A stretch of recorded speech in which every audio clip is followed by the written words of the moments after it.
All right, so welcome to another deep dive. And today, well, let's just say we're going a little squirrely. You know those eastern gray squirrels? They're like everywhere in Seattle. Yeah, you see them all the time. But here's the thing. They're not even from here? That's right. They're actually transplants brought in from Minneapolis back in the 1920s. Really? Yep. Someone thought it would be a good idea to release a few pairs in Woodland Park. Woodland Park. Okay. I guess that makes sense. And, well, they obviously liked it. They spread like wildfire. Yeah, you said it. Now they're like the dominant squirrel in Seattle, even out competing the native Douglas squirrels.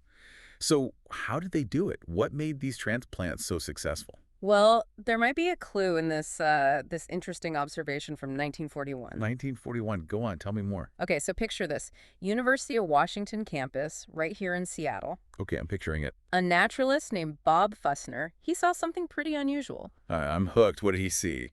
A mother eastern gray squirrel. She was carrying one of her young. Okay, Oh. that's kind of cute. Yeah, but here's the thing. These youngsters, they weren't babies. I mean, how old are we talking about? They looked old enough to be getting around on their own. Wait, really? So this mama squirrel was lugging around nearly grown kids. That's weird, right? It is unusual. Most squirrels, once they're young, can handle themselves. They're kind of on their own. Right. Like, hey, you're big enough. Go get your own nuts. Exactly. But this mother, she actually carried both of her young, one at a time, to a completely different spot. Wow, she was like committed to this move, huh? What was she like, running scared or something? No, no, not at all. In fact, get this. Fussner was actually able to pet her. Hold on, she let him pet her. Like a wild squirrel let a human touch her. That seems, very unsquirrel-like. Yeah, squirrels are usually pretty skittish, but she was so focused on moving her kids, it was like nothing else mattered. Wow, that's pretty remarkable. Fussner even wrote that she wasn't showing any signs of panic or distress. She was just, very deliberate in her actions. So it wasn't like a danger, gotta get out of here Well, situation. it seemed more like a planned relocation, like she had a purpose in mind. This is getting more and more interesting. I mean, what would make a mama squirrel go through all that trouble? Yeah, it's a good question, right? And it gets even more interesting when you consider how the young squirrels were acting. Ooh, how's that? So while one was being carried, the other one just kind of hung out in the tree, totally chill, like waiting their turn. Like they had some kind of agreement. All right, Timmy, you first, then Susie. Right. Almost like they understood what their mom was doing. Makes you wonder if maybe, just maybe, this was more than just a move. Maybe it was some kind of lesson. Squirrel school, out in the open. Yeah, something like that. We know that animals have some pretty incredible ways of teaching their young, right? Definitely. They learn stuff we don't even realize. So could this mother squirrel have been showing her offspring, the ins and outs of their new Seattle digs? Instead of just kicking them out of the nest, it's more like a guided tour of their new neighborhood. Precisely. Maybe she was showing them safe routes or, where to find the best nuts. Or like, okay, kids, stay away from those bushes. There's a mean cat that lives there. Yeah, things like that. It's really fascinating to think about. And, when you think about how successful these eastern gray squirrels have become in Seattle. Of everywhere. Right.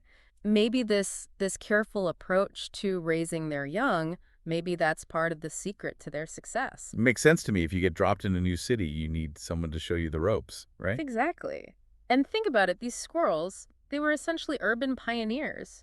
New environment, new food sources, new predators to watch out for. It's a lot to adjust to. And yet they've thrived. So maybe, just maybe, Mom Squirrel knew what she was doing. Maybe she was passing down some vital urban survival skills. Smart mom. But, it's also worth noting that eastern gray squirrels, they're kind of known for being adaptable. Oh, absolutely. They're almost famous for thriving in cities. They don't seem to mind us humans one bit. Yeah, not at all. They're all over the place. So maybe their success here is like a combination of things, their natural adaptability, plus some pretty clever parenting strategies. That's a great point. It's probably not just one thing, but a whole bunch of factors that came together. The perfect recipe for squirrel domination. Like they got this, like a secret squirrel guide to living in the city. Right. How to navigate traffic, where to find the best dumpster diving. Exactly. And we were talking about how that mother squirrel let Fussner pet her. Yeah, that was really strange. Do you think maybe that's another sign of their adaptability? Like being comfortable around people?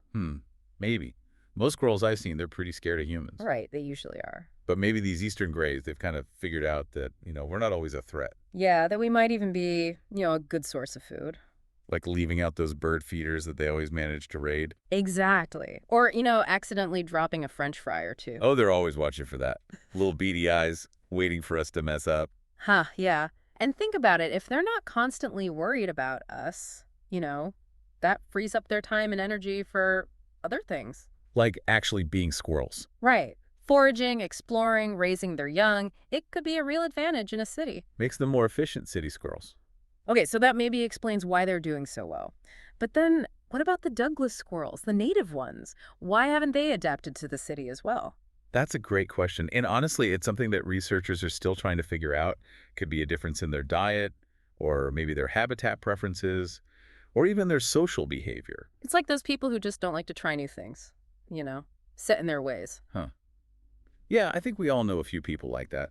But seriously, it really does show you how complex these ecosystems are. Yeah, small differences can make a big impact. Especially in a place like a city, where things are constantly changing. You gotta be adaptable to survive.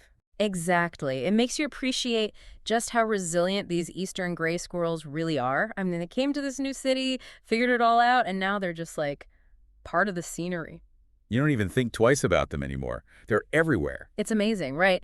And it all started with those few pairs in Woodland Park. Crazy how these small things can have such a big impact. It really is. And it makes you wonder what other, surprising things are happening right outside our windows. What other amazing animal behaviors are just waiting to be discovered? Ooh, that reminds me. Didn't the source mention something about some western fox squirrels? Oh, yeah, I'd almost forgotten about that. Back in 1939, someone brought some western fox squirrels to the Seattle Museum. Wait, so wasn't just the eastern grays trying to make Seattle their home? Seems like there were other squirrels in the mix, though the source doesn't say where they came from or what happened to them. Bummer. That's like a whole other squirrel mystery to solve. Yeah. Maybe that's our next deep dive. I'm down for that. But okay, back to our eastern grays.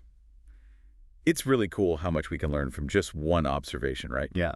Like Bob Fussner, just watching that mother squirrel move her kids. It really is. Shows you the power of just, paying attention, being curious about the world around us. You never know what you might discover. Exactly. And it just goes to show that even these seemingly ordinary creatures, like squirrels, they can teach us some pretty extraordinary things. About adapting, resilience, the whole interconnectedness of things. Yeah, it might sound a bit cheesy, Maybe a little. but it's true. It's a good reminder that there's always more to learn, even about the animals we see every day. Even about those squirrels running around our parks and backyards. Yep. Who knows what they'll do next? It's funny, we think of squirrels, we're like, oh, they're just these little guys running around, looking for nuts. But clearly, There's so much more going on, right? there's a lot more to them than we think. Like, they have their own social structures. Yeah, and their ways of communicating. And like we were talking about, all these ways they adapt. It's fascinating. I feel like the more I learn about squirrels, the less I actually know, It's true. The deeper you dive, the more you realize. There's a whole world there. Yeah. Well, today's deep dive, it's really opened my eyes to, like, the secret life of squirrels. Mine too. Yeah. It also makes you think about citizen science, Right. People like Bob Fussner just out there watching. Yeah, making observations. And it can actually help us understand these animals so much better. You don't have to be, like, a scientist in a lab coat. Nope. Just got to be curious. Pay attention. Exactly. So next time you see a squirrel, don't just think, oh, there's a squirrel. Right. Take a second, actually watch it, see what it's doing. You might see something cool. You might even discover, like, a whole new squirrel mystery. Ooh, maybe you'll be the one to figure out what happened to those western fox squirrels. You never know. Okay, well, I think that about wraps up our squirrel deep dive. Yeah. Hope you learned something new. I know I did. Me too.